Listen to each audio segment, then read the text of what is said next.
Hello everyone, my name is Kaden King and welcome back to the channel.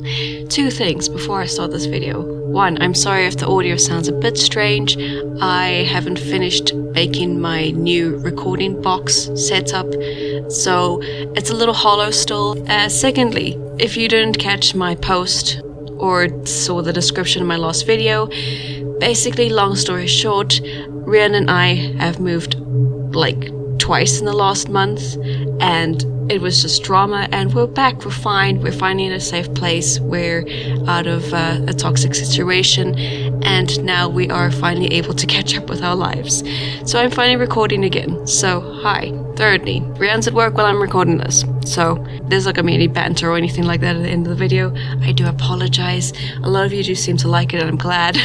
But anyway, if you have any stories you'd like to share with me, please do contact me on my social media. I'm starting to post some shorts again on TikTok, so if you'd like to see that there, if you miss anything, please go check there. Anyway, I hope you guys enjoyed the video.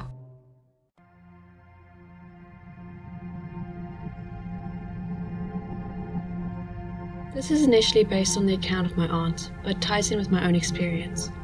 It's a long one, so get a hot drink. Part 1. My Nan and Grandads house was the family house. It was where my father and 4 of my aunts were raised as children, and even when they had moved out as adults, they were always still there most days.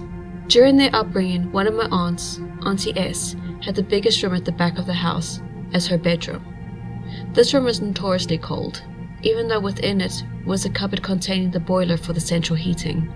One night, my aunt, around the age of 10 to 13, I believe, started noticing a chime or bell faintly ringing each night. She never raised this at first, but was soon a paramount component to her situation.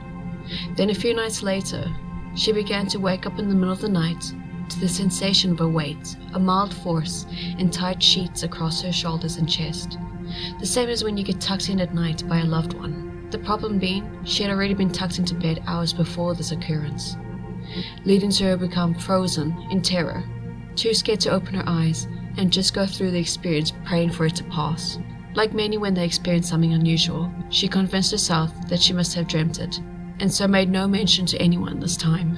However, the next night, the same thing happened again. The bell rang, the sheets pressed down, and the pressure, and again the fear to not move or make eye contact. This time, my aunt told the family the following morning. The great thing about our family is that they are quite spiritual, but not in any extreme sense. Growing up in East London, quite poor, we were raised on Christian values, but we're not orthodox by any means. This means that when Aunt S spoke of her experiences, the family didn't dismiss her, but we're not sure what could be done at this time. So the night came around again, and so did the tucking in, right on schedule. This time, Aunt S opened her eyes from her crippling fear and couldn't see anything but a dark grey mass among the jet black room she lied in. Leaning on her, but no distinguishable features, she screamed and rushed out of bed and hit the lights, cold but sweating, and continued on to tell my Nan it had happened again. After seeing how real this appears to be to her daughter, my Nan, and I believe my granddad was still around at this point, called in a priest. The priest walked into the house around the afternoon time, and without any mention prior from anyone, suddenly asked, "I can hear bells. Where are the bells ringing from?" My aunt explained she heard it each night in her room, so that's where they headed. As the priest entered, he scanned the room, and within a few seconds pointed to the corner of the room and said, "He's right there, in the corner, by the bed." He went on by saying, "This is a man, and he was a priest too, and appears to have been watching over you out of love and care." The priest mentioned that behind the family house, where the run-down old factory sat, before it was built after the Second World War, was in fact a church. After saying his prayers and doing his work and cleansing the house, helping the spirit move on, the priest left and said it shouldn't happen anymore. And from then, it did indeed end. At least for some years. Where my experience began. Part 2. When me and my father, at least 15 to 20 years later, maybe more, moved back into the house to care for my Nan, as she became more elderly, Initially, there was no paranormal experiences, but one night, after Nan was put to bed, and as I just sit next to my father in the living room, of which the room's door faced the banister of the stairs, in the corner of my eye, I see about 2/3 up away on the banister, on the handrail, is an extremely pale hand, not moving down the stairs as you would expect, just still. I mentioned to my dad, "I think Nan has woken up," and he calls out, "Mum," to see if it's her. There's no answer. But in a few seconds conversing with my father, the hand had vanished, so my father asked me to go and check on her in her room. I go upstairs to her room, which was next door to the previously haunted room many years ago, and looked inside, only to find Nan peacefully fast asleep, and certainly showed no signs of having been up and walking around only 30 seconds ago. So, if it wasn't her, who was it? To this day, I can still envision that hand and its pale whiteness. Some more years on, I was a teenager. My father had a new residence of his own, and had decided to move out from this place and in next door to my Nan and Grandads House, where my cousin was living.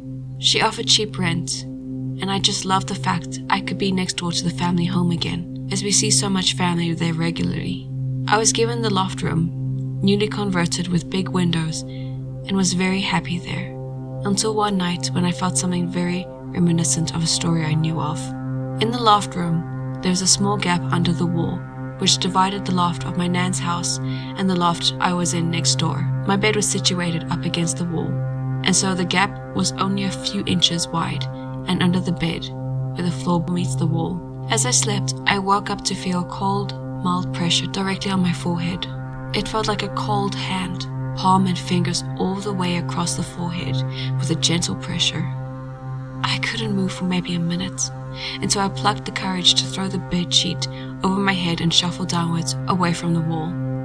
I got up, straight down the loft ladder, and sat in the front room. The next day I told my cousin what I had experienced, but there were no other room options available at the time. So I went into the loft, filled the gap up with old clothing tightly, put bricks up against it, and moved the bed away from the wall. I remained paranoid for a few more nights, with no more experiences, and eventually was moved into a bedroom and out of the loft. I fully believe that the priest spirit didn't actually leave, and instead hides in the loft as it tries not to scare anyone, but now and then gives us a sign of some sort, maybe that it wants to comfort us, or as a reminder that there's more to this world than what we see on the surface. A long story, but all told as true as an old memory can be told.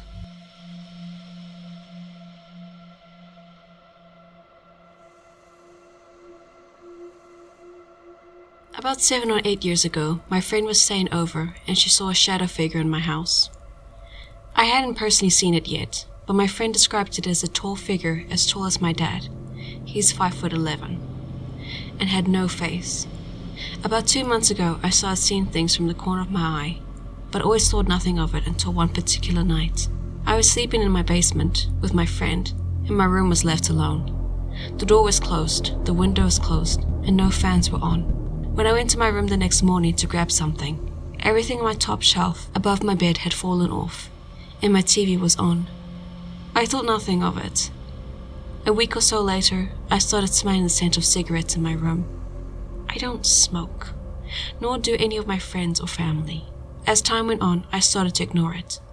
More things moved on their own, and the scent of cigarettes became unbearable. Last week, I saw the thing my friend saw many years ago. It was sitting in my chair, in the corner of my room. It stood up and vanished completely. I've seen it more and more after that. I stayed downstairs again about 2 days ago, and everything was knocked over yet again. I feel like this is all debunkable and isn't real. I bought flashlights and a spirit box, but I don't know how helpful those will be.